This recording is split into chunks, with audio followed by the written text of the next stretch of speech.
So, Dr. Mike, I know you just took a tour of the Emmanuel Cancer Center. What did you think, and what were some of the things that you saw? I'm really blown away by the ability of Emmanuel Cancer Center to partner with Stanford to bring a lot of the healthcare access to patients locally here in Turlock. I think that when patients have access and they're given that information, that power to make those decisions, that's when good things happen for their health. So you are speaking at Emmanuel Cancer Center's Women's Cancer Awareness Night Out tonight. I'm incredibly blessed to be a part of it because it's their 20th anniversary. They've been doing this for 20 years. They've had some amazing speakers in the past. They share some really emotional and uplifting stories. The whole purpose of the event is to raise awareness. Bring awareness and bring power back to the women that are coming to this event, and men as well, because they help in making decisions for their wives, their daughters, their family members. So I think that an event like this, to bring me into it and bring some humor, I think that's a huge positive for this, because when you have humor in a lesson, that's when the lesson is truly learned. So I think that by bringing those two pieces together, you can really have a fun event. You can learn something. We can get some Instagram photos and some selfies going, and I think that's part of the fun. You have been dubbed the nation's sexiest doctor by multiple publications. When did you realize that you were the sexiest doctor? Unfortunately, I never realized that. The first time I heard about it, I thought it was a joke. I grew up as a really big nerd, buried my face in books to try and get through school. I did a 7-year accelerated program, college and med school all together. Dookie Howser was a name I got often, but never sexy doctor.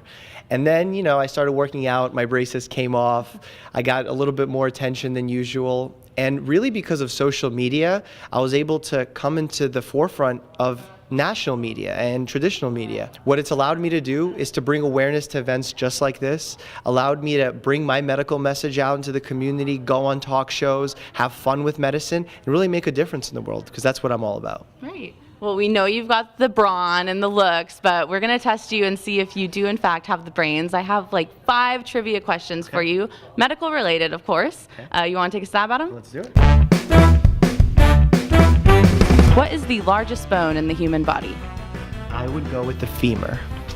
Ding, ding, ding. That's correct. Okay. Okay. You know your stuff. 1 for 5. Let's go. All right, question number 2. What is a pulmonary embolism?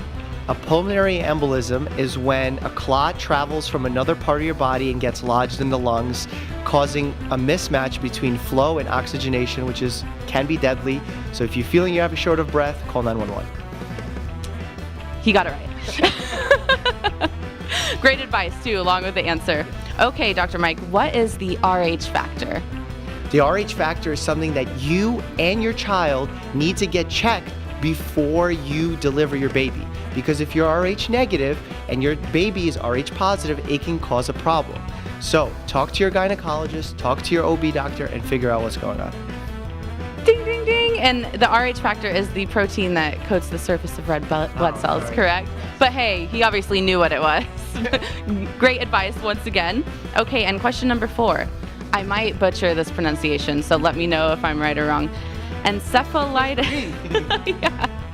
Encephalitis refers to the inflammation of which organ? The surrounding area of the brain. That is correct. Oh my gosh, you are so smart. It's like you have a doctorate degree or something. Okay, question number 5. Let's see if you can go 5 for 5, 100%. Human growth hormone is produced by which gland?